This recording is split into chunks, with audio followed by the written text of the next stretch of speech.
Welcome to the Guntersville Grassroots Podcast. Today is June the 29th. Trey is kind of missing again. He was supposed to be here, and his girlfriend called and said, "Hey, I'm moving, and I need some help." So guess where Trey is? She's cuter than I am. So instead, I got Mr. Tom Ott sitting back with me again. Tom, you're now my official backup co-host. There you go. And yes, and she is much prettier than you. So. Yeah, right. Yeah, and we've seen pictures, and we're like, Trey, you outkicked your coverage, buddy. You better do whatever she says. So, and he normally agrees with that. So, I hear you. No, glad to be here. I appreciate you asking me. I hate that he couldn't make it. I reached out to him.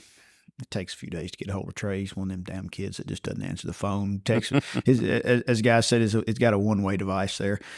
In all seriousness, he had told me a few days ago. He said, "Man, I'm up here helping her move. You can call if you want," and I probably should have, but I just said, "Well, I'll work it out." So you don't have to just listen to me and Tom talk today. We're going to have I guess an interesting guest. A gentleman named Dawson Lenz.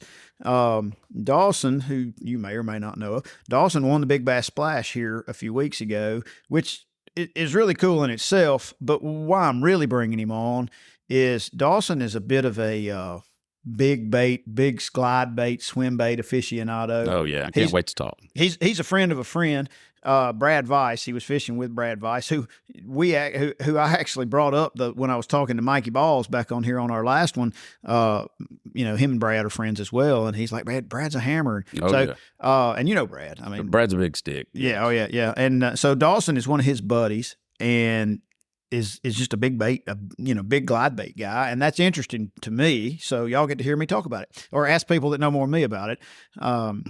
When I heard that, the winning fish was caught on a glide bait, I was really intrigued. So, oh, dude, it was like twice. It was like a 9 or 10 inch bait. Yeah, that was the only bite he had that day. Now, or the only fish he caught. They had some pretty big ones follow it too that day, I think. But and I'm not even. Yeah, I don't care where he caught it. I don't care. I mean, I think they were in the mouth of a pocket in 8 foot of water. But the deal was he was doing something a little different. Sure. And I mean, I fished that thing for 3 days.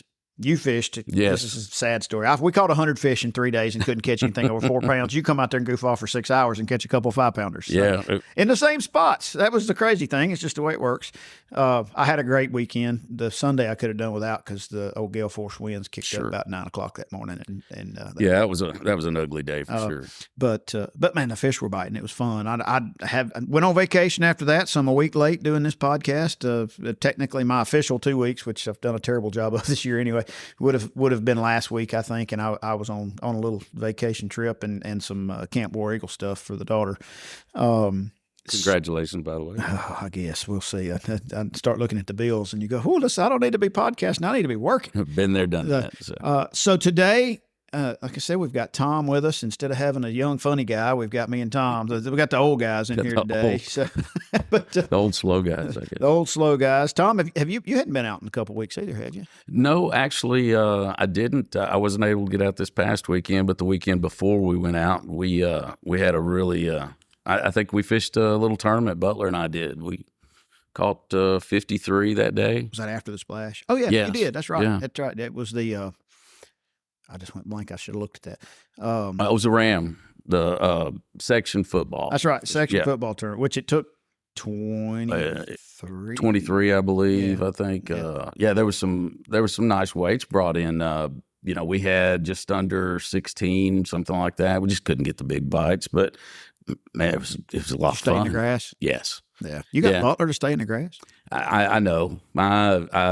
I couldn't believe it myself, but then I listened to "I Told You So" all the way home. So well, won't happen again, probably. That was my gamble on the splash. It's like I felt like the offshore stuff or the deep, hard bottom offshore stuff was going to be. It was going to be crowded, and it was. But so was the grass. But there seemed to be more quality fish out there. They're really hard to catch though, and I really just wanted to go fishing, and we caught a bunch of fish. I can't complain. That was the enjoyable part. There wasn't a lot of traffic in those areas, in the grassy areas, so it was an easy decision. But in hindsight, I have never in my life seen the number of boats fishing the back side of the river, the front side of the river, and the grass within 5 miles of Goose Pond as I have that never weekend. in my life seen that number of boats fishing on top of each other in my life. No, and it didn't matter if it was deep stuff, grass stuff, whatever. I mean, it was. I think they said 12 or 1,400 fish. I never on heard Saturday. the final count. I heard both those numbers somewhere in between. I heard 11 and 14. I think 800 of them were within 2 miles of Goose Pond. Oh my gosh!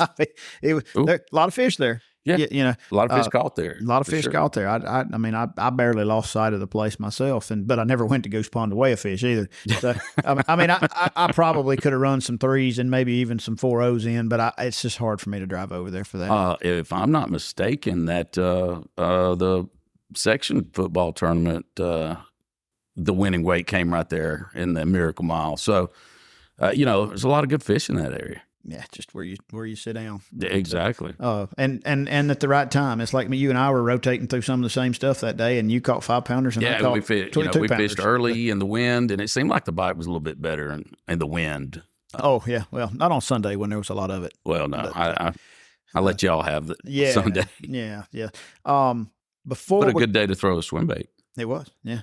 But before we call Dawson, I was going to tell you a neat little story. I had a guy somewhere in the last 3 or 4 days, 5 days, catch a tag, a 2021 tag. I've had 2 prior years tags, and this is last week. But I had a guy catch a 2021 tag in a kayak, and I'm not going to tell you what creek he was in, but I'm going to tell you that he was as far back in a place as you can get, and you're not carrying a bass boat back there, and it was a long ways from where I let it go. And gosh, how many miles? I mean, that was. I mean, he paddled way back. I let it go in Roseberry, and it was downriver in a creek. And I'm not talking about I'm talking about like back in the creek, like back way across grass flats, and just as far back as you could get. It blew my mind. Did a Go Devil get back there? Yes. It blew my mind that it was. I mean, because that fish wasn't anywhere near where I let it go 2 years ago. But it was wild to me. That's incredible. That thing said, "I'm just out of here. I'm going back here and hide."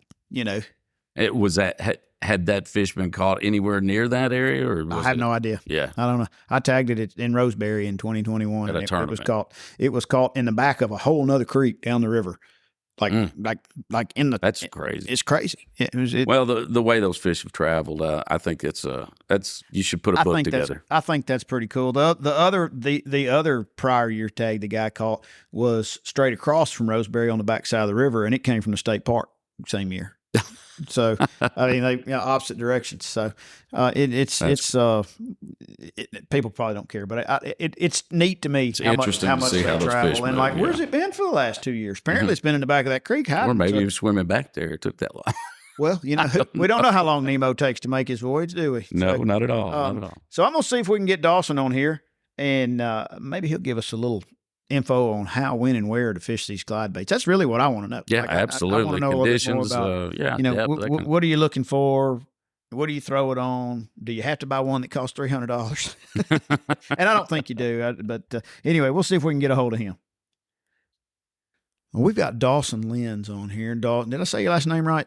Yep, that's it, right. Lenz. I'm pretty good at screwing stuff like that up. But Dawson lives over in Georgia, but he's got a lot of friends up here. You said you went to UNA?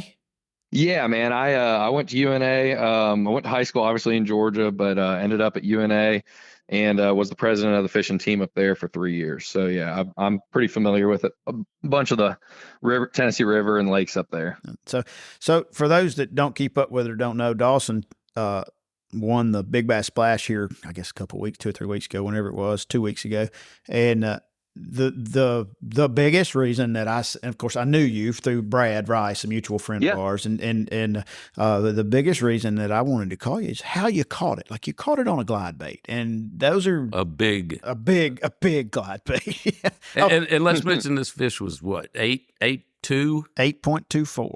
I mean, yep, 824. So the cool part on my side is Theron Livingston that fishes with me a lot, and Brad Vice that you were fishing with. That's Theron is Brad's nephew or uncle. Brad is Theron's nephew. So we get a phone call, and Theron looks at me. He goes, "Them boys just won the daggum boat." And I said, "What?" He said Dawson just caught an 8-pounder on a daggum glide bait. I had just laid mine down because I can't catch a fish on it. And so, yeah, 2 minutes after that, I got a text. Yeah, so, that's right. started texting. I said, it looks like we know. And I felt like with the 8-pounder, and I'm like, man, that's going to be hard to beat. And it was the last day, and the wind was blowing. By 10 o'clock, it was. The weather was deteriorating. Yeah, for sure. it got really. So tell us a little bit about how that went down. Man, so it was crazy. You touched on it. Brad and I have known each other since I went to UNA. Me and him have been really close friends. We won actually the first tournament we ever fished together. It was on Guntersville in college, a college tournament. So we've been fishing together for a while, and we fished the Splash last year when it was in March. And we had every plan on fishing it together this year. But I don't know. I'm sure you know, but he's obviously got a baby on the way. I've got a baby on the way. They're both due in August. And man, this is my busy time, my busy season at work. I do swimming pool work and stuff. So, man, just stuff got away from me. And I wasn't even going to fish the tournament. I told Brad, I said, man, just holler at our buddy Jake. Y'all just fish together. Like, I'm going to have to hold off this year. I've got, we had an ultrasound on the, with my wife and, the baby, and we had family coming in, and I was like, I'm not going to fish it. So last second, he called me and he's like, Jake's down here. He's like, can you just come on Sunday? And I was like, man, I don't know if I can swing that. I'm about 3 hours from Guntersville, where I'm at now. And he's like, dude, just come down on Sunday. He's like, just pay for the one day and we'll all fish 3 deep. And he's like, by the time you get here, me and Jake will probably be so tired, we'll probably just let you run the boat. I was like, you know what? Maybe I'll do that. So I talked to my wife, and I was just like, I'm just going to go down there. I'll get up early. So long story short, I signed up for just Sunday, and I handled all my business at home. And I think great decision making right there. Yeah, exactly. Did you drive over that morning? Yeah, no. So I drove down. I drove down the night before. I got in at about 11:30 that night. Oof. So I got in the night before, and Brad and them, they cut a pretty decent check. Maybe they got, I don't know, top 5, top 6, something. They cut a decent check on Friday. Yep. They had like a 5.5 pounder they caught offshore. I think they were fishing mid-lake that day, and then they said they were going to fish down on Saturday. And they were calling me, and we were just talking, and I was wishing I was like, man, I'm so jealous y'all fishing all week. And so anyway, so they fished down, I think, on Saturday, and kind of had just a rougher day. I don't think, the offshore stuff wasn't panning out, and we were talking, and I was like, man, I'd love to come down there and throw a big bait all day Sunday. I was like, I'm just trying to fish for, one good one and cut a check and go home. So I think kind of towards the end of the day, after things weren't panning out, this was on Saturday, Brad ended up catching a nice one on a glide bait. I don't think, I think it was a 3.5 or 4 pounder. Right. But he caught one nice one on it, and then I think he had a couple other follows or bites in an area, and I was like, he sent me a picture. I was like, perfect, count me in. That's what we're doing tomorrow. So I got in late that night. We got up, put in, and we started on a place that I usually like to fish in the springtime. And it's just a bar, and I just figured there would be some brim beds in the area. It's kind of shallow, kind of point that extends way out. And we started on it, and man, the eelgrass was just terrible on it. Like, you couldn't even make a cast. I mean, yeah, man, it was just, it was terrible. And like, I don't even know how Brad did it. Brad ended up catching like a 2 pounder on a spook off that spot. I guess he landed perfectly in between the patches of eelgrass and caught one. But I was like, dude, this isn't going to work. I was throwing my big bait and, big top waters and stuff and big wake baits. And I was like, this isn't going to work. And he was like, well, he ended up catching that fish the day before in Seabold. And he's like, the grass wasn't that bad in Seabold. Like, let's roll in there and check a few places. And so we pulled up to a place, and it was a grass spot, but there's a lot going for us in this particular area. It was just, there was a brim bed up shallow. There was some kind of more sparse patchy grass that kind of led out. And then there was a defined creek channel that kind of winded back to where that brim bed was. Now, how deep were you sitting in this? And how deep? The boat, yeah. We started off the end of this point, and then we kind of followed the creek channel in. But the boat, we started out in probably 10.5, 11 feet. But when we actually caught the fish, the boat was sitting in the creek channel. The boat was sitting in probably 6 feet of water, to be honest with you. And I was just kind of following this drain and just kind of fishing that big glide along the edge of that drain. And if I had to guess, when I got the bite, the fish was probably in about 4 feet of water. I mean, we fished all through there, and you could almost see the bottom. I mean, it was a shallow, so clear. Yeah, so clear, man. And it was shallow, but it was just one of those things. And I was talking to a buddy, the week before, and we were just talking about how to catch a 7 or 8 pounder on Guntersville right now. And I was just like, man, I mean, to me, and it's just my confidence, to be honest with you. It's what I do all summer is I fish for fish that eat brim. In Georgia, we fish shallow and stuff, and I fish brim beds and stuff. And I've seen so many fish on brim beds that are 6, 7, 8+ pounds, and that's what I was telling Brad I was like, man, if we want to catch an 8 pounder, I mean, there's so many 5 pounders offshore out there. I was like, but if we want to win this boat, like, I really think we need to be in some shallow grass and, and be around brim. And man, it was crazy. Like, I don't even know when it was. I couldn't have been 45 minutes into the day. I bombed that cast out there, and I was working that bait back really slow, and I popped it hard a couple times, and it locked up. And man, when it did, it was just like, I couldn't even move it. And we didn't have the net out or anything. And I just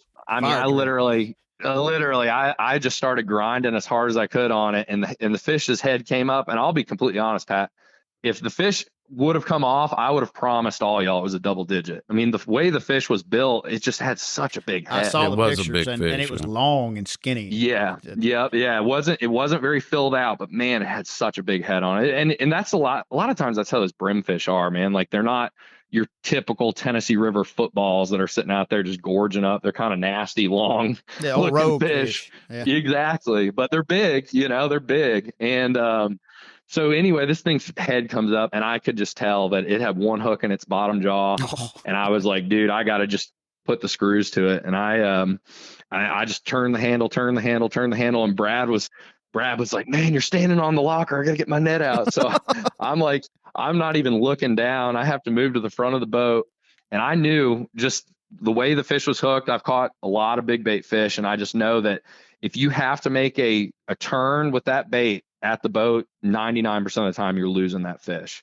And I knew it was I've boat flipped a lot of 6.5 pounders on the rod I was using. And I was like, dude, I can't boat flip this one. I was just like, if the net's not there, we're in trouble. And Brad literally, he went in the locker, he popped it out. And as soon as the fish was literally at the trolling motor, Brad had the net in the water, and it just dumped right in there. And we lost it, man. I mean, we lost it. If you guys want to see, I was going to say, if you want to see the video, check it out on Facebook, or it's on Instagram. It's on my Instagram. And I pulled out my phone because I knew how special that moment was. I was like, dude, we lost it. I mean, we couldn't breathe. Well, and, the funniest part about the whole thing. So we knew it needed to be, high 7s or 8 to have a chance. So he pulls out the scale, and I put it on the scale, and it went from like 799, 798, and it settled out at like 803 on his scale. And at that point, we're like, dude, we got to weigh this fish like now, So we put it in the boat. We're like, no, let's take a deep breath. And so I'm shaking so bad. I went to go make a cast with the bait, and I was like, dude, I can't cast this thing. I can't even make a cast. I was like, let me retie. I got to sit down and retie this thing. And so I sit down on the bottom of the boat, trying to compose myself. And I'm sure y'all know it. I tie that knot that has the 3 tag ends on it, because I mean, it's a $200 bait. I tie the best knot I can, and I tie this thing on there, and I can't make this up. I cut the tag ends, and I flip the bait in the water, and I cut my main line, and it sunk to the bottom. No. Oh, so you lost the bait? No, I got it back with the net. I got it back. Hey, when it's your day, it's your day. $200 glide bait. I'm shaking so bad that I cut the main line, just tossed it in the water. When I picked up my rod, I'm like, bait's gone. And luckily, like I said, we were in about 5.5 feet of water, and I was able to kind of, mill around with my rod tip on the bottom, and I ended up hooking it and put it back. Is the only one I had. I tell you what, Dawson, I mean, that's awesome, man. But could you tell us a little about the setup that you used for that? Yeah. How big that bait was, and what you're throwing it on, line, that kind of stuff. Yep. So it's an 8-foot heavy Phoenix swim bait rod. I've had it for 6 or 7 years now. It's stout. It's rated like 1 to 6 ounces. Wow. The reel is a 3. Yeah. I mean, it's a big rod. Yeah. The reel is a 300 size Shimano Tranx. It's the low ratio. I like that lower gear ratio on a lot of glides. Especially just kind of it helps you slow down on some glides, and I'll kind of get into that later. But this glide in particular, and a lot of the big ones, you can overwork them really easily. And like with a fast reel, they don't like to, they'll kind of blow out and wash out. So that lower ratio I like on that. And I was throwing it on 25-pound Seagar Tatsu. And I'll be honest with you, that's the first fish I caught on that line. I'm a big 20-pound red label guy. I literally thrown Seagar red label since it came out, and it's my stuff. But man, I've had some, misfortune with breaking baits off on casts and stuff like that. And man, me and Brad talk about it daily. We're still trying to kind of figure out the best option on it, because those big baits, when you cast them, they tumble through the air, and just one day of fishing it, you'll get your line twisted really, really bad. And I honestly think that twisting that fluorocarbon, it weakens the line a lot. So I totally agree. Yeah, it's just that constant twist. You'll get it with like big spoons and stuff too, So, or even some some plastics that have just twist. Absolutely. Yeah. Yep. And like I said, Brad ended up losing 2 Chad shads that day, casting them off. Ouch. And we literally were talking about that. I was like, dude, it has to be that line twist. So I bumped up to 25, and that Seagar Tatsu, I mean, it's not cheap, but I mean, when you're throwing a $200 bait and you're fishing for big fish, I was like, I'm not going to skimp on line. And the 25-pound Tatsu is actually the same diameter as the 20-pound red label. So I knew it wasn't going to mess with the fall rate and the action and stuff like that. So yeah, I was using 25-pound, big rod, big reel. And the bait I caught it on was it's called a phony shad. It's just a big 8.5, it's almost 9 inches, a 9-inch gizzard shad profile glide bait. I mean, it literally, when we were fishing the grass, we were laughing about it all day after we weighed that fish, because man, we were watching these gizzards swim through the grass, and it was a carbon copy of those big gizzards in the grass. I mean, it's just that size, the profile, the color. I mean, it was perfect, So yeah, it's a big bait. I think it's in the 3-ounce range. It may be a little higher than that, but it's a big, heavy bait. But you were working it relatively near the surface. You weren't letting it sink. It probably got down. I didn't visually see the bait when I've caught the fish, but it was probably down about 2.5, 3 feet. Okay. All right. So, yeah. And you mentioned the brim beds, and I know, when the bull shad first came out, I was a big fan, and I would look for those gizzard shad, those big, whenever I saw big gizzard shad jumping through the grass, I'd pick that thing up, and it seemed like it was magic. Every time. Yeah. And I but you were more looking at the brim beds. I mean, that was a going thing right then anyway. But yeah, and man, it's Tennessee River, there's always going to be, if you're in a fertile area, there's always going to be gizzard shad in that grass. But I think the particular place that we caught that fish, I think that the brim bed had a lot to do with it. It was the mouth of a shallow pocket, and there was a really big brim bed back there, and I think it was just the perfect combination. Like I said, it was just a drain, and it was just an area where a big fish like that could ease back in there, eat brim, eat gizzard shad, and ease back out. And it was just a highway for him, and it was just the perfect conditions to make that fish bite. I think under any other conditions, that fish would have followed that bait back to the boat. But we had a little bit of breeze that morning. It was a little overcast. And I think, I just worked it over his head at the right time, and he ate it. You've mentioned that a couple of times. I mean, is that something you see a lot with those glide baits, or just followers? Oh, yeah, 100%. They just don't commit a lot. Yeah. And we can get into that. There are some tricks that I've learned, to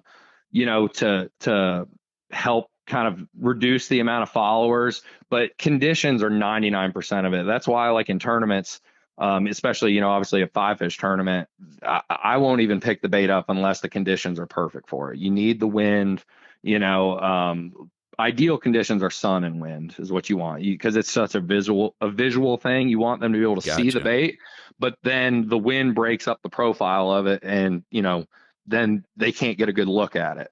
But yeah, it's 100%, you're going to see the biggest fish in the lake. And that's the thing it makes it such a good tool. And I've found that, especially in the summertime, because that's all I do in the summertime back here in Georgia, is I fish big baits, and I think you're appealing to a fish that will not bite other things. Like I've seen it firsthand multiple times where there's fish on brim beds. You could throw a wacky rig at it. You'd see, you see these fish sitting up in 2 feet of water, and the average guy would be like, oh dude, I could throw a wacky rig or a fluke or something up there, and he would smash it. They won't even look at it. They will not. And if you drop a 8, 9, 10-inch bait in front of them, a lot of times you don't even turn the handle and they've already gotten it. Wow. And I think my theory on that is, especially when the water gets hot, those true big ones, the 6.5, 7, 8 pounders, I don't think they eat very much. I think they may eat one brim a week. You know what I mean? Like, I don't think they're just tearing, like around here we have herring lakes, and like, I think the 2.5 to 5 pounders tear up the herring. I think the true big ones, they're not chasing herring. They're too fast. It's not a big enough meal. I think they sit up on brim beds and they sit up there and they eat a big crappie, or they eat a big, whatever, once a week. And I think that's what you're appealing to on those big fish, those true giants. And I think Tennessee River, the same way. It's like they eat one gizzard shad a week, and I think after that they just hang out. They're not spending spending a bunch of energy chasing bait. They're just eating a great big steak instead of a bunch of little pieces. That's it, man. And I'm telling you, I've seen it so many times where you see a fish sitting up in 2 feet of water, and you think, man, I could flip a drop shot up there and that fish would no doubt eat it, and they will not even acknowledge it. And you put something big up there, and it's like, man, it's automatic sometimes. I mean, it's not, nothing's automatic, but it's pretty special, it's pretty cool, the stuff you see. Is the glide bait your favorite bait to throw? Favorite big swim bait? To be honest with you, no. I like the glide bait. I throw a big wake bait. I actually make a swim bait in my garage that I throw more than anything. And it's actually a big wake bait. I like it the best. But it's same thing, very conditional, but it's the opposite of the glide bait. They kind of go hand in hand. The wake bait, you want zero wind, you want not a ripple on the water, and that's when that bait shines. So like a bull wake. I have a bull wake. That's what I'm familiar with. Bull wake's a great bait. Yep, exactly. Like I said, I make one in my garage that I throw, and it's one of those things that, if you want to get into big bait fishing, the best thing I could say is start with a big wake bait, because it's a visual bait. You can see it the whole time. You know when it's working right, and you'd be surprised how many bites, especially the Tennessee River. I mean, guys that live up there, they don't know how lucky they've got it, man. You guys have so many 3 to 6 pound fish that will eat a big bait like that, and you will get results pretty quick on a big wake bait. So to me, I would, if you want to get started in it, I would start with the big wake, and then transfer once you get some confidence and hey man, these fish will eat an 8 or 9 inch bait, then transfer into the wake or the glide bait stuff. And the thing with the glide bait deal is I've got, all my buddies are into it now, and it's kind of gone crazy with guys buying these baits. And the thing is, man, the best thing you can do is just buy 1 or 2 baits. Don't go crazy, man. You can spend thousands of dollars on custom baits. And 10 or 15 years ago, there wasn't that many good options out there. I mean, I bought a Roman made. I remember when I was at UNA, I ended up buying a Roman made, and I caught some fish at Pickwick on it. And that was the only glide bait I had, but I just locked it in my hand and got confidence in it and just threw it. And like, that's the best thing you can do, man. You can go down a rabbit hole so fast with this deal. Just today, I'll be honest with you, that Spro Chad Shad's really hard to beat. I've got one. I'm still learning to fish it, but I've got 2. Well, just for, for somebody getting into it, why I see so many swim baits and glide baits that, on the decks of these boats, and I'm seeing a lot of guys that fish braid.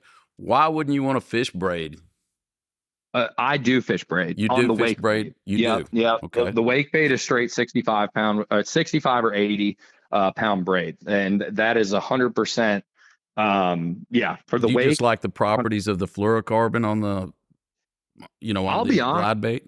I'll be honest with you. I'm still not dead set on the fluorocarbon.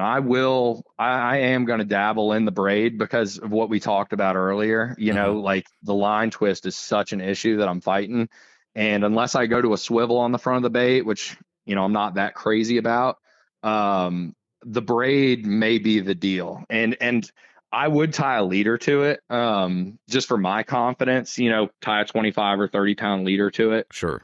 Just in front of that bait. And I'll be real with you. I don't think it's just like the Alabama rig. Remember when the Alabama rig came out? Everybody threw that thing on straight braid. Yeah, and they crushed it. They crushed it. Exactly. And here's the thing. My theory on that is when you've got a bait that's that big of a profile, like an Alabama rig, that fish has no idea of what's going on around him when he's coming to eat that bait. There's wires looking at braids. Yeah. Right. Exactly. It's just a profile thing. So like I said, I am going to experiment with the braid on the glide stuff. And the only reason that I would tie a leader is strictly as a shock absorber. I want it to, those fish hit it so hard, you will bend out, and you're using such a heavy rod just to be able to cast a 3 or 4 ounce bait. It's a total balancing act that you're trying to, figure out. And I would just tie a leader to the braid just as a shock absorber, so you're not bending out hooks, because you will bend out. I've been out and broke split rings on 5 and 6 pounders a lot. But before we get off of it, on the wake bait, you said you like it to be slick and sunny. Correct. Now, are you just a slow, steady reel, fast as you can reel it without blowing it out? How do you normally fish one of those? To me, the wake bait, each bait is has its own kind of attributes and personality. I think of a wake bait as kind of like a whopper plopper. Like that whopper plopper, you can reel it as fast as you want, but it's got a speed that's the right speed. Does that make sense? Yeah. Mm-hmm. Like it's got you get it, you get that plopper going, and it's got that perfect sound, and you're like, all right, that's where I want to be. Wake bait's the same way. Each bait is different. A lot of them, most wake baits, once you get them going fast, they're going to dive below the surface. And I don't like that personally. I know there's guys that have caught them cranking a wake bait down, but I'll throw something else if that's what they're eating. But most of them you can't wind fast. I'll be honest with you. The bait that I make in my garage, the whole reason I built the bait was because I wanted to throw it in tournaments. And most wake baits, you can't fish fast enough to cover enough water to catch those fish. It's kind of like a catch-22. If you just want to go out and catch a big fish, you can wind a wake bait. I mean, I going back to what we said earlier, I think some of the biggest fish want that slow retrieve. I think they want to see something big and slow that they can just easily come up there and get.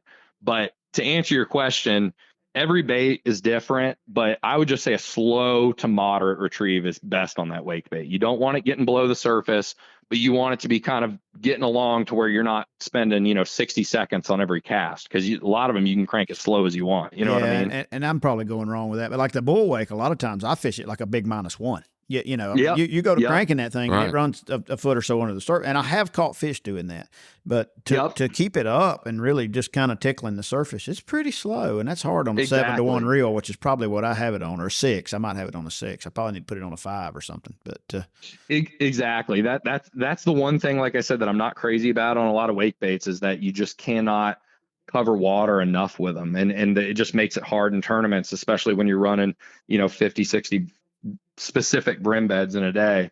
You got to be able to move water, and I wanted a bait that I could fish as fast as a whopper plopper, but have that same big profile. So that's the main thing. But yeah, I would say slow to moderate speed on those big wakes, but you'll get a lot of bites on them. so on the line, what I've been playing with, and you tell me if you've tried this, is P-line. I use like 20-pound P-line, because P-line before fluorocarbon, P-line was your stiffer line. That's what I threw rattle traps on, and stuff like that, because it was a little stiffer. I mean, you could, some of the old tri-leans and stuff I've like towed that a was few like rubber boats bands. with some of that 8-pound P-line. Yeah, P-line. That old stuff. So I had been throwing, it's a copolymer, I believe it was. And so I'd been playing, and the 20-pound of that's pretty strong. And so that's kind of what I've been playing with on it. And again, I've not caught enough fish. I've caught quite a few fish on the original bull shad and some on the bull wake, more using it like a -1 than truly a wake bait. But I just curious what your opinion was on that, if you've played with anything like that or not. I haven't. My main thing, like I said, is, it's the big swim bait deal, man.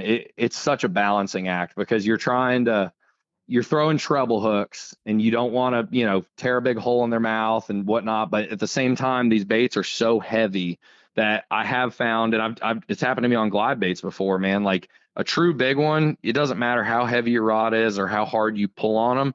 When they want to jump, they're going to jump, and there's no stopping them. So I change things all the time. I've literally got $150 worth of different treble hooks sitting in my boat right now that, we went big swim bait fishing this past weekend in the mountains. And that's all we did was every fish we caught, we'd swap hooks and try different stuff, because it is just such a balancing act to try to land these fish on a big bait. Yeah. I think I took a bull shad and changed the hooks on it, and then it just completely ruined the action of it. I had to go back to exactly. Really?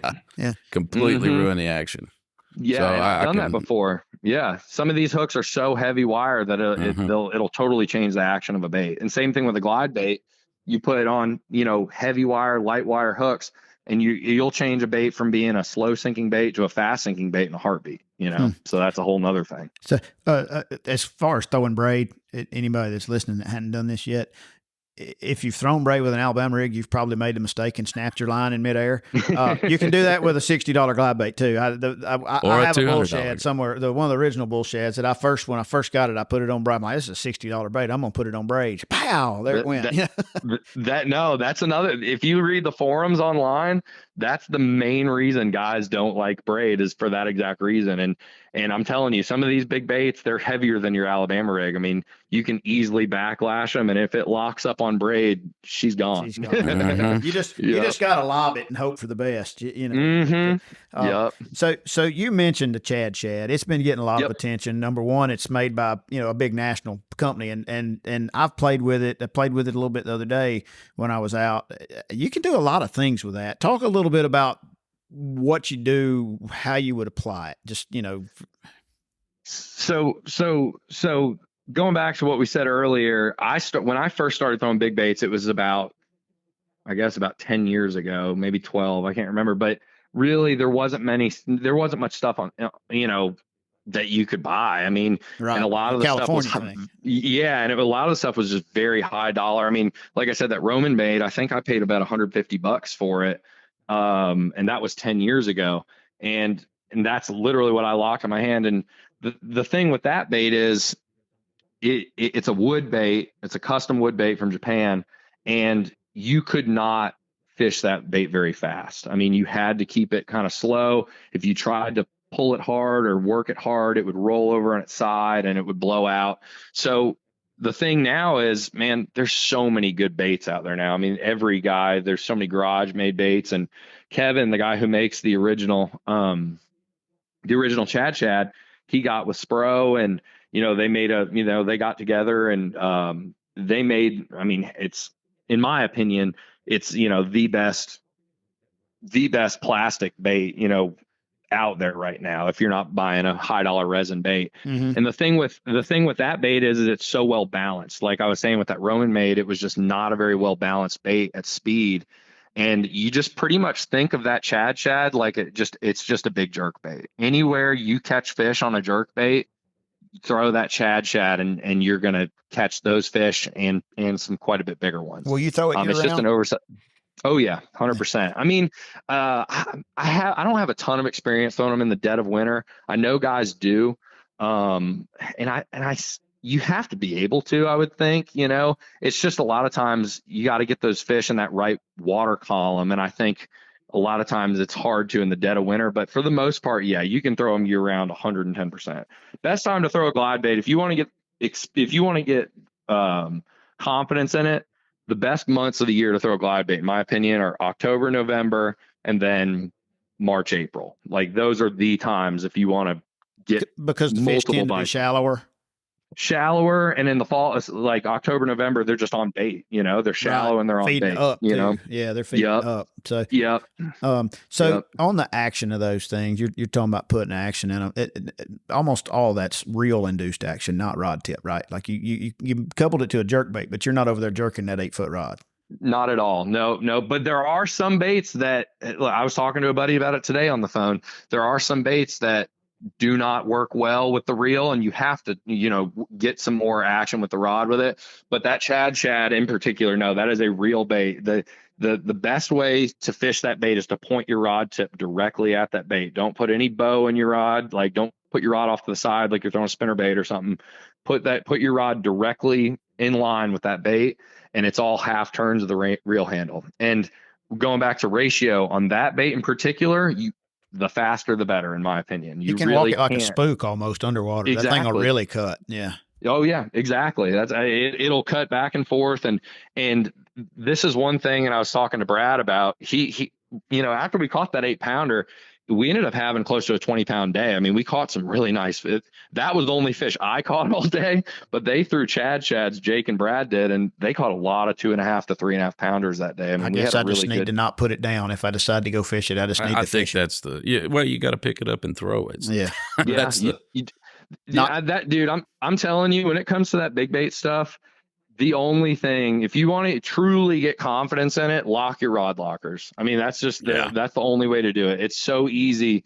It's so easy after an hour. Shoot, you'll go 5 hours without a bite, and it's like, it's so easy to be like, man, I'm going to go drag a worm. I'm going to go, throw a jig or whatever. But you gotta leave everything else at home, because I'm telling you, you'll throw it for 5 hours, and on the 6th hour, you'll catch a 5-pounder. And it's like, it literally takes, I mean, Brad's eating up with it right now. He was texting me all morning about all these custom baits and all this stuff. And I think he's only caught a few fish on it, but it's like, dude, you get one bite on that bait, it's over with. You're ruined on it, But yeah, that's the main thing is on that Shad. I like to, because it is so easy to overwork. I like to do kind of like some kind of methodical, kind of like chops with it. And then, a couple times throughout the retrieve, speed it up really fast. Like, you don't want to fish it fast all the way back to the boat, because you're just kind of pulling it away from them. But you want to fish it kind of slower, get the fish's attention, and then hit it really fast. And that's what I did with that 8-pounder, was I was fishing it really slow. And then I gave it 2 or 3 hard handle turns, and that's when she ate it. That's one of those tricks you're talking about to help cut down on the followers. Make it look like it's running every now and then. And this is the biggest thing with it, and I see it all the time, is you will 100% get followers, and they will be right at the boat. The only thing you can do to make that fish bite is you have to take it away from him. I mean, literally, it's not what you think. You want to, every time I fish with guys and they throw it, and the first time they get a 4 or 5-pounder to follow behind it, they freeze. They're like, "Oh my gosh, look at that, Rick, look at that!" I'm like, "I see it. Pull it away from him." Right, because literally, run. if you freeze, he's gone. He's going to turn and take off. But I've seen a lot of times where you see the fish and you hit it hard 3 or 4 times, and he's going to crush it. Even at the trolling motor. So just real quick jerks of the handle, just pow, pow, pow versus what, a second or 2 pause between it. Like you'll turn that handle, and then it kind of darts off to the side, and then you let it sit for a second, and then you do it again. And is that kind of your normal? 100%. And like I said, when a fish is hot, Pat, when I went up to the mountains this past weekend with a buddy of mine, and that's all we did was we threw big baits on some places where the fish eat trout. And I was throwing a 9-inch glide bait, and I was going down the bank, and I was looking towards my next, cast, and I wasn't paying attention to the bait, and I was burning this 9-inch bait back to the boat, and it was on the surface, skipping on its side, and a 3 to 5, I don't know how big it was a 3 to 5 pound spotted bass. It knocked a 9-inch bait 3 feet in the air, and it was skipping on top of the water. I mean, that's the main thing. Yeah. I mean, when they're hot, you can't take it away from them. They're gonna get it, So on Guntersville, particularly this time of year, the majority of the places you're going to go that's 4 foot, 5 foot, the grass is too thick. But now there's a lot of fish live out in that 9, 10, 11 foot. And we've got, that dang mealgrass goes out 10, 11, 12. Do you feel confident? Would you feel confident, particularly with the water being 5 foot clear like it is, going out there in that 9, 10, 11 foot stuff and letting your bait sink 3 or 4 feet down? I mean, they can see it. And would you feel confident in fishing like that and catching fish on Guntersville this time of year? 1,000,000%. 1,000,000%. But here's the thing with that bait, though. Every time you turn that reel handle, it's coming straight up. I mean, they rise every time you turn the handle of the bait, right? You can watch it with your eyes. You can watch it on live scope, especially if you're fishing them deeper. Mm-hmm. The best thing you can do, one, you can upsize your hooks or use heavier hooks. Like Owner makes a hook called an ST56. It's a 3X hook, and it's pretty heavy, and it'll weigh a bait down. And that's what I was throwing on that phony shad when I caught the big one. But the easiest thing you can do, you can buy suspend strips. A lot of guys do that. Just put, stick suspend strips on the bait around the hook hanger. My favorite thing, honestly, though, is lead wire. I just take lead wire. You can get it at, fly shops carry it. I bet Cabela's I think You Cabela's could probably does. buy solder wire wire. at Lowe's. Solder Yeah. wire. Yeah. Yep. Solder wire works. Yeah. Just get some lead wire or solder wire, and I wrap it around the shank of the treble hooks. And man, it's super easy to, on the fly, swap up the sink rate. And, if you need to lighten up the back of the bait, or, lighten up the front of the bait or whatever, you just wrap it up there, put a bunch on that front hook, put a bunch on the back hook. And then if it's sinking too fast, pull off an inch, snip it off. If it's sinking too fast, pull off an inch, snip it off. And that would be, to answer your question, fishing that deep eelgrass and stuff, that would be what I would do. Do you want that bait? Do you want that bait to run horizontal, or do you want it to appear somewhat nose down, or anything along those lines? That's a good question. I want it to be as horizontal as possible. A lot of baits, they'll kind of do like a head bob type thing that I don't really like. That Chad shad in particular is really, really good about staying very, very flat in the water. And Gotcha. I think that's key. But yeah, but like I said, if it's starting to do goofy stuff, like, especially if you've got, that lead wire on there, if it's kind of nosing up hard, then, hey, I need to take some weight off the back. And if it's nosing down hard, hey, I need to, take some weight off the front, and vice versa. But like I said, that bait's almost dummy proof. It's pretty easy. So I think on Guntersville, sounds like I need one. Yeah. I think on Guntersville with this water, I mean, like the water's as clear as I've ever seen it. Oh, absolutely. I've Yeah. fished Guntersville Really I'm 48. I grew up fishing it. I was gone for a while, came back, but I mean, it's as clear as I've ever seen it. And I think it's coming down to this kind of fishing or spinning rods. It is. It's incredible. A buddy of mine was winning tournaments out there this past spring with all smallmouth. Yeah. I mean, it's bizarre. Was that upriver or down? I have no idea where he's catching them. Yeah, I don't I know saw where some he was. smallies and a bunch of big old spots too. We fished a tournament. Yeah, 19 pounds of smallmouth were brought in. I think that was Zeke Gossett. Yeah, he had a huge bag of smallmouth. Yeah, and I think he did it a few weeks in a row. I mean, the lake's changing, man. And going back to it, what we were talking about, a place like Guntersville that gets as much pressure as it does, like you talked about it, it's going to either spinning rod stuff or big baits. I'm telling you, man, and it's amazing to me how they still eat a chatterbait as good as they do out there. But you got to imagine how many chatterbaits those fish feel and see every single day. I mean, it's almost the way the eelgrass is. It's the only thing you can throw half the time. No, that's true. That's why it's become. I mean, you can't, like you go throw a spinnerbait right now, and you get in this floating stuff. It wraps around the daggone blade. Buzzbait, same way. I mean, it's a lot of things you used to do, you can't do. Yeah, it's amazing, man. But like I said, on pressured fisheries, the big baits. I mean, dude, I go around here. It's hilarious. Like I said, I told you earlier, I clean swimming pools. So I'm in and out of like these gated golf course communities and stuff. You playing with your baits in the pool? I keep, yeah, I should, honestly. I go to these golf course ponds that like, I know that these guys like, they see every plastic worm under the sun, and I throw a big wake or a big glide bait in there. I'm always sending Brad Snapchats of, 4 and 5 pounders I'm catching on. And it's the same principle, man. Those fish never see anything like that. And, That's true. That's true. Yeah. Mike Carter, who is a guide here, has been on the bull wake and bull shad thing for quite some time, and he's got it dialed in now. And he kind of told me a couple years ago that on these eelgrass bars that he said, think of it like a big aquarium. They just swim up and down those bars, and they've chased the bait and they feed. And he says, I just cover water, and you run into them, you catch them. And he's caught a lot. I mean, like he's had some really, really good days on that bull wake. Whether it's on the surface or under it just a little bit. But so he is cranking it down sometimes. Though, I think so. Sometimes I think so. But I mean, I know he fishes it up in. I mean, some of the places he's fishing it, I know the grass is 6 or 8 foot under the surface, but the water's really clear, so they may be coming up, But here's the thing with that wake bait is, on some of those mornings you get out there on those bars and it's slick calm, like you don't even feel comfortable throwing a chatterbait. It's like that calm out there. That's when that bait comes into play. I mean, it's you can't beat it. You know what I mean? Yeah, the real key here is, can you throw it that day? Well, that's the deal. That too. That's I want to ask you a question. We could talk forever, and I hate to run these things too long, but I heard a story, just bits and pieces. You lost a box of baits back Yeah. last year or something, and then you found the box of baits. So tell us a little. I think that's cool. So I kind of want to hear the how that went down.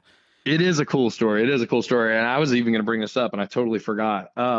So like I said, I build my own baits. I've got it's actually like a binder. It's like a wrap that it kind of, you stick them all in these sleeves and it rolls up. And anyway, I keep all my baits in there. Well, I had done really good in a tournament last fall on some of the swim baits I make in my garage. And I left from that tournament and I was coming up to fish the BFL Super with Brad on Pickwick. I guess it was last September, maybe something like that. Anyway, it was last fall. Yeah. Yeah. And so I went up there to fish the BFL Super, and I got up there on Thursday night after work. I was staying at Brad's house, and we were doing tackle out in his yard, sitting in the boats. And I pulled out that, big roll of baits, and I was showing them these baits that I was, building and stuff. And we were just going through stuff. Anyway, we rigged up all our rods, get ready for the next day, and went to bed. Well, the next morning we woke up and we got up. Obviously it was still dark. We went to bed. We were rigging in the dark, and we got up to go to the ramp in the dark. Well, we start going down the road, get to Pickwick, get to McFarland, put the boats in, and halfway through the day I pulled out that swim bait wrap to tie something on, and I couldn't find it anywhere in my boat. I was like, man, I must have left it in my truck. I must have left it at Brad's house. Well, the thing was gone. 100% gone. I looked everywhere for it, man, and I was distraught. I mean, it literally had stuff that I built personally. It had stuff that hasn't been made in years. It had Japanese stuff that hasn't been made in years. I mean, I was like tore up. So I made a Facebook post about it, posted it on a few different swim bait pages and some North Alabama fishing pages. And I said, the only thing I can think of is, I was driving down the highway and I left it out on the back deck of my boat, and it blew off going down the highway.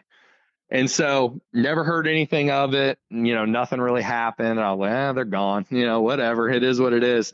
And I was talking to Brad on the phone. This is about a month ago now. I was talking to Brad on the phone at work one day, and I was cooling off in my truck. And I'm always on the swim bait pages. It's a page on Facebook called Swim Bait Universe, and it's guys from all over the country that post, swim baits for sale. And anyway, I'm on this page, and I start seeing these baits this guy posted, and I'm looking at them, I'm like, dang, I was like, I'd like to have that. And I start looking, and I was like, those are my freaking baits. And this was just a month ago? Yeah, this is a month ago. Wow. And it was last September when you lost. And this was last September when I lost them. Okay. Oh, wow. Yep. So this was a month ago, and I lost it. I said, Brad, I got to let you go, dude. I was like, somebody found my baits. And so I get on there and I message the guy. He's a North Alabama dude. And I messaged him. I'm like, dude, I'm not, I know you're going to think I'm a scammer. I was like, I'm not a scammer. Just please. Cause I'm telling you, he posted them, and he wasn't even posting them for sale. He didn't know what they were. He was like, hey, can y'all tell me what these baits are? And so everybody's on there. I'll buy this, I'll buy that, throwing money at this guy. And I was like, no, don't sell my baits. So anyway, I messaged the guy. I'm like, dude, please. I was like, just call me. Here's my number. I'll explain everything. And I said, I'll make it right. Like, I'm not trying to scam you. So he calls me, and he ended up, luckily we had some mutual friends, and, I had some guys reach out to him. They're like, no, Dawson's a decent, he's a good guy. Like, these are his baits. He lost them. And luckily I still had the post I posted from last September. So I sent him the screenshot of the post. And luckily I had all these pictures saved in my phone of all these big baits hanging out of fish's mouths. And I always put like nail polish on them and stuff. So luckily they look different than what you buy in the store. You know what I mean? Yeah. So anyway, I talked to the guy. I said, just tell me where you got these baits, man. He goes, I bought them off Facebook Marketplace from a guy. And I was like, well, tell me who that is and whatever. I'd love to, talk to him, see where he got them. So I reached out to him. He bought them from a garage sale or a yard sale. Oh. So I'm not kidding you. The value in what was being sold at this yard sale was probably about $1,500 to $2,000 worth of baits. And I think he bought them at a yard sale for $40 or $50. Oh my gosh. And so he ended up getting them at a yard sale. He fished them all spring. This guy literally was like, yeah, I was throwing them all spring. And then he said in his post, he's like, yeah, I'm getting out of bass fishing. I catfish more. So he took all these baits, literally didn't even keep one of them. He took all of them. He put them that he bought at the yard sale, my baits, Then he put them on Facebook Marketplace, and then this guy bought them from him. I think for, I don't remember, a couple $100 or something. And then he posted it on this page, which I saw back in Georgia, and I was like, those are my baits. So long story short, I reached out to him. I said, dude, and he was super nice. I mean, huge shout out to the dude. I mean, he was so nice. He was like, man, I'll just send them back to you if you'll just give me the money I paid for him. I was like, nah, dude, like, I'm not going to do it like that. I was like, I'll double your money, because like, I never thought I'd see these baits again. So I sent him some money. I made it worth his time, and he put them in the mail and sent them back to me. So That's crazy. Yeah. Great. Well, it's crazy, man. I can't believe it. Well, it's great that there's still people out there like You're that. living right, something like that. Dude, I'm saying, man, I was like, I could not believe it. And everybody's asked me, they're like, tell me you caught that 8-pounder on one of those baits. And unfortunately, it was not one of those. That would have baits. been It was even another one, but that would have been even better. Yeah. Hey, one more question. You talking about Yep. having your bait stored in a wrap? I have found they're Yep. very difficult to store in plastic boxes. What are you? Is it something you bought in a store? Yeah, so you can buy. There's a few different ones. The one that I used originally, it's made by Plano. It's just a Plano bait wrap. It may honestly be for saltwater baits, but Yeah. you can get them on Tackle Warehouse. And the reason why I do that is, one, a lot of these baits have custom paint jobs and stuff, and them rattling around in boxes. I don't really care about the paint getting messed up, but it's just one more thing. It's a couple $100 They bait. don't fit in them real good either. So, Yeah, they don't sit in them good. And here's the main thing. When it comes to glide baits, the tail, a lot of them, the Chad's got the brush tail. A lot of them have soft tails. Buka's got some. And man, those tails get kinked up. And on multi-jointed baits, like, I don't think you can mess up a bull shad. But on a glide bait, man, that tail could get kinked one way or the other, and it's like you can't even throw it half the time. So I like putting them in those wraps, because you Velcro them tight, it holds them snug, and then you roll them up, and then you Velcro it again. So it's like you just toss it in the compartment in your boat, and it keeps them safe, and it keeps the tail straight. That's the best way to store those baits. Good tip. That's good. That's good info there. So yeah. So Dawson, I think we could sit here and talk about this for another hour. But I'm 100%, man. Totally. We're taking notes, and yeah, and we're letting the young guys teach the old guys a little bit. Which Brad's been beating mine and Theron's butt for a while. Brad's a hammer. So he is, dude. He is. I'm telling you. You're gonna have to come back, and we'll have some subjects for you to. Yeah, you're right. We'll refine this a little bit more on the next version. Absolutely, man. I'm happy to come on. I'm glad you have me, man. Like I said, I can go on forever about it. It's like, I love fishing, but like this type of fishing, we could talk for hours. I sent Brad a text a week or so, some time ago, and I said, hey man, you think Dawson would come? He goes, absolutely. And he goes, man, he's perfect for it. He's eat up with it. He loves he said he loves these baits. So yeah. And after just a brief conversation, I 100% agree. So so man, first off, congratulations on winning the Splash. And thanks, man. Most importantly, congratulations on that baby that's coming, boy or girl. Yeah. Yep. We don't know. We don't know. We're waiting. You're we're brave. waiting to find out. Yeah. We picked a boy name and a girl name. We're going old school with it. Yeah, so There you go. I like that. Yeah. But we'll see. That's pretty neat. So due in August, huh? Yep, middle of August. It's honestly a race. Me and Brad, I think our due dates are like 4 days apart, so we'll see who gets there first. And everyone thinks that's planned. I promise you, it wasn't. It's something in the water. Like, it must be. Yeah, moon exactly. phase. So Yep, moon phase. Yeah. Well, man, thank you so much. I appreciate it. It was good talking to you. We'll be in touch, and I'll let you know when I get this put together. And man, I really appreciate the info. That's some good stuff. Yeah, thanks again. Man, I hope we didn't run too long. I really appreciate y'all. Y'all take it easy. All right, thank you. Have a good one. All right, buddy. See ya. Wow. Yeah, that's good info, man. Absolutely. A lot of good info. He's very there. passionate about that too. You can tell. And you can tell he spent a lot of time out there, refining his art. So I've had a lot of people on here and talk about things before, and he's just a dude like us. But like that was great conversation. He was very, very open to talking about it. That's pretty good stuff. Tom, it's the end of June. That's kind of my wrap up date for this podcast.